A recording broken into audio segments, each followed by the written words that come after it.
Պարոն Սիմոնյան, քվորումի բացակայությունը եւ Փաշինյանը եկել է բյուջեի քննարկման, ինչով եք պայմանավորում։ Անդրուանը դուք պետք է հասկանաք, որ այսօր այս վերջի 5 տարիների ընթացքում ազգային ժողովի իշխող խմբակցությունը մենակ ապահովում է ազգային ժողովի ամբողջ աշխատանքը։ Դիմադիր ներկայացուցիչները գրեթե նիստերին չեն գալիս կամ գալիս են մի քանի հոգով, երբ որ իրանք ելույթ են ունենում, իսկ նաև չեն մասնակցում միջազգային միջոցառումներին, միջազգային հարթակներում, եւ մենք մի ձեռքով միջազգային հարթակում արդեն ուղարկում, մյուս ձեռքով քվորում ենք ապահովում, եւ ընդամենը 10 րոպե ուշացում ա եղել որոշ падգամավորներ, մենք նաեւ շատ երկու падգամավորներ ենք առնվազն, որոնք նոր բալիկ ունեն, փոքր բալիկ չէ, 3-4 падգամավոր ունենք, որոնք նորածին բալիկներ ունեն, եւ բնական է մի անձնի, այսպես ասած, աշխատանքը փորձում ենք ապահովել եւ կարա տենց բաների, որ 10 րոպե շնորհ։ Փաշինյանը ինչ-որ դժգոհում է, ինչ էր ասում։ Այո, ճանանում էր, որ մենք այս պահին չենք կարողացել ապահովել։ Հովիկ Աղազարյանը կարծես թե եւ Հակոբ Ասլանյանը իրան վիճում են եւ չգրանցվեց։ Դե ասացի, դա իրենց քաղաքական աստղային ժամն էր, որ իրանք ինչ-որ ձևով կարևորվեցին եւ իրենց երկու ձայնը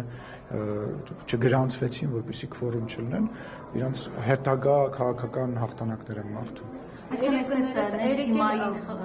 խնդիր չկա, որ Կանե ջան, գուցե միտումնավոր ուշանան։ Չէ, Կանե ջան, ասում եմ 4 մայր ունենք, որոնք երեխա ունեն նորածին։ Տիկին Դավոյանը հիմա ստեղ չի,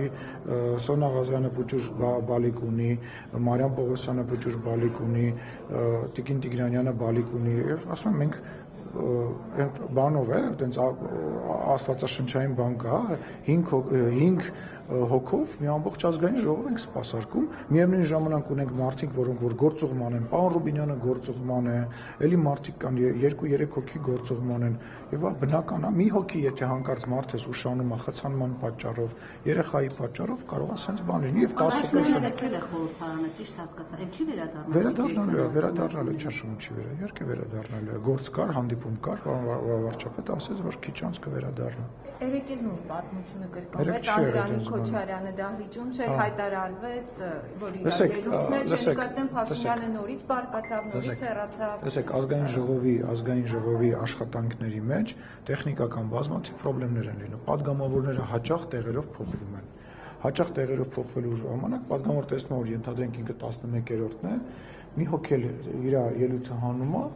մեկ էլ հայտնվում է ինքը 9-րդ տեղում եւ պահիտակ կարող է դուրս գալ, բայց այն ինչ որ միտումը որ դուք ասում եք, որ ինչ որ դեմարշ կամ ինչ որ իհարկե այդպես բան չկա ու չի կարա լինի, ինչի հիման վրա կամ խիբտի տենց լինի։ Եվ պարոն Սիմոնյան, այսօրվա իմենի ոդքասթի հաղորդավարների ձերբակալության հետ կապված եւ ըստ լուրերի ձեր մամուլի խոսնակները հաստատել, որ դուք եք ըստ էության այդ հաղորդումը տվել։ Ես չեմ կարծում, որ մենակ իմ հաղորդման հիման վրա է, վստահ եմ, որ այնտեղ ուրիշ առիթներ եւ պատճառներ կլինեն, բայց այո, ես հաղորդում եմ ներկայացրել եւ լրիվ տրամաբանական եմ համարում, այսինքն եթե սպառնալիք է հնչում, ես ինչ պետք է անեմ կամ այն խուլիգանությունը, որ իրենք իրենց թույլ են տալիս եթերով կամ մարդկանց անձնական կյանք, ընտանիք, անկողին մտնելու պարագայում, բոլոր այն մարդիկ, ովքեր փորձում են պաշտպանել, արդարացնել այդ մարդկանց, ես առաջարկում եմ պատկերացնել մի իրավիճակ, երբ որ ես իմ հեռախոսը կվերցնեմ եւ կմտնեմ եւ կխոսեմ օրինակ իրենց սեռական կյանքից, իրենց ընտանիքի, իրենց անդամներին, ամենուր սեռական հայհոյանքներ կհնչեցնեմ իրենց հասցեներին եւ կսպառնամ, որ ես իրենց հետ հաշվի հարդար եմ տեսնելու եւ առաջարկում եմ իրենք դրանից հետո դրական էմոցիաներով եւ չդիմեն ոստիկանություն եւ ինչ որ ձևերով փորձեն այդ հարցը լուծեն։ Հարգելիներս։ Ես ինչպես հասկացա, դուք եք ինչ որ եթե սխալվում եմ, ուղղակի ես տենց ուշադիր չեմ հետևել, դուք եք իրենց ինչ որ որակում տվել, որից հետո սկսվել է այդ փոխադարձ Շատ սխալ գիտեք։ Այո, սխալ գիտեք։ Ես իրենց հաղորդումը չեմ նայում։ Իմ մասով սղագրությունը գալիս է, այն մասը, որը որ հայց ներկայացնելու համար ուղարկում են քաղաքացիական դատարան, այն մասը, որը որ քրեական տարապարունակում ուղարկում է այնտեղ։ Ինչ վերաբերում է իմ որակումներին,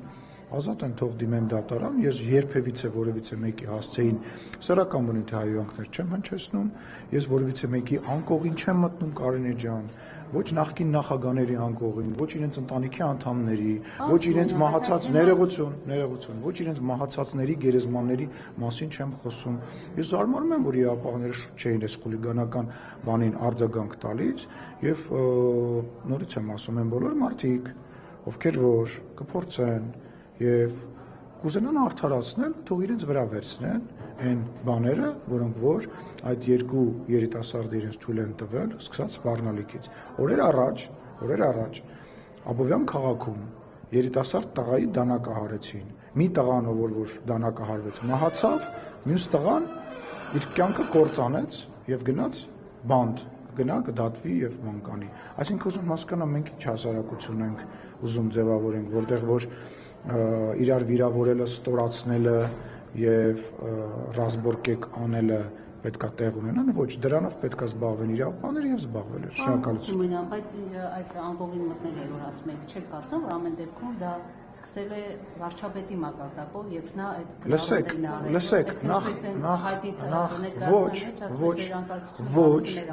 ոչ, չի սկսվել դրանից։ 1. Երկրորդը մի բանա, երբ որ դու ինչ որ խոսում ես անձնական կյանքի մասին հոգեվորականի եւ ասում ես, որ ուղղակի նա խախտում է իր հոգեվոր երթումը եւ մեկ այլ բան է, երբ որ դու սկսում ես քննարկել որևիցե մեկի սեռական կյանքը։ Դա մեկ։ Երկրորդ, ես կրկնեցի, կարևոր, ամենակարևորը խոսակցությունից զատ, էմոցիայից զատ, վիրավորանք եւ զրպարտությունից զատ կա քրեական բաղադրիչ, երբ որ դու մեկին սպառնում ես։ Խոսքը դրա մասին է։ Եվ նորից եմ ասում, այո, օրենքով բոլորը պատժվելու են, ովքեր որ խուլիգանություն կանեն, սպառնալիքներ կհնչեցնեն, հարգելի լեզու, ոչ մի զարմանալու բան չկա ու մի զարմացեք։ Մենք այլ հասարակարգ ենք ունենալու, մենք իրար չենք դանակահարելու, իրար չենք այդ տղաների պատմության պատճառը եղել է մեկը այդ քրեական ենթամշակույթով ապրելը,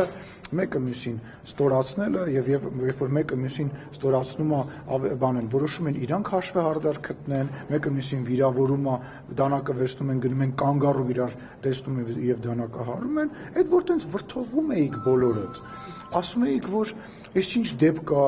հանցագործությունների շարքը մեծացել է եւ այլ, այս արդարացնելու հետևանք է։ Ես կոչ եմ անում բոլոր այն մարդկանց, ովքեր որ ենթարկվում են նման բաների, դիմեն իրավապահներին։ Ես չի կարող չդիմել եւ դիմելու եմ եւ դիմել եմ լավ եմ արել, բայց ինչ պետք է անել։ Սիմոնյան,